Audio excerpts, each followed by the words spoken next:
पूज्य गुरुदेव, रीठी कटनी मध्य प्रदेश से कुमारी मयूरी जैन कह रही हैं, गुरुदेव आंसुओं का कोई भार नहीं होता, परंतु भावनाओं की मात्रा इनमें अपार होती है।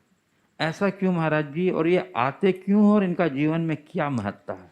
आंसुओं का भार नहीं होता, पर इनमें भावनाओं की मात्रा अपार होती है। ऐसा क्यों, और ये क्यों आते हैं, इनका जीवन में क्या महत्ता है? देखिए, आंसुओं के संबंध में आज तक वैज्ञानिक कोई स्पष्ट बात नहीं बता पाए, जहाँ तक मुझे जानकारी है।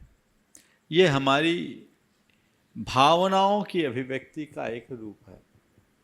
किसी को दुख में आंसू होते हैं, किसी को खुशी में आंसू आते हैं, किसी को बात बात में आंसू आ जाते हैं, कोई चुप हो जाता है।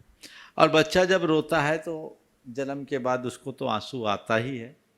आंसू ना आए तो कहते हैं बच्चा नहीं रोया है, उसके स्वास्थ्य के लिए ठीक नहीं है। तो आंसू हमारी संवेदनाओं की अभिव्यक्ति का एक आधार है। इसके कारणों की पड़ताल अभी तक मेरे ख्याल से ठीक रूप से हो नहीं पाई है। यदि किसी को इसकी ठोस जानकारी हो तो मुझ तक जरूर भेजें।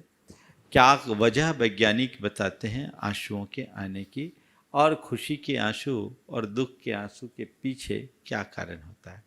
लेकिन आंसुओं का कोई भार नहीं होता, पर यह अनुभव सिद्ध सत्य है कि कई बार आंसू आ जाने से दिमाग का बोझ उतर जाता है, व्यक्ति निर्भर हो जाता है। तो आंसू हमारी संवेदना की अभिव्यक्ति का आधार है। आपने पूछा आंसू का महत्व क्या है।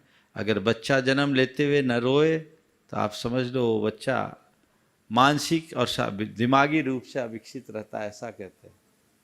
और अगर किसी के साथ कोई सदमा हो जाए, कोई घटना घट जाए और उस घड़ी वो उसके आंखों में आंसू ना आए, तो ऐसा व्यक्ति कभी कभी घोर अवसाद में पड़ जाता है। इसलिए आंसू वो एक माध्यम है जो हमें हमारी भावनाओं को नियंत्रित करने में भी सहायक होता है, भावनाओं की अभिव्यक्ति का आधार भी बनता है।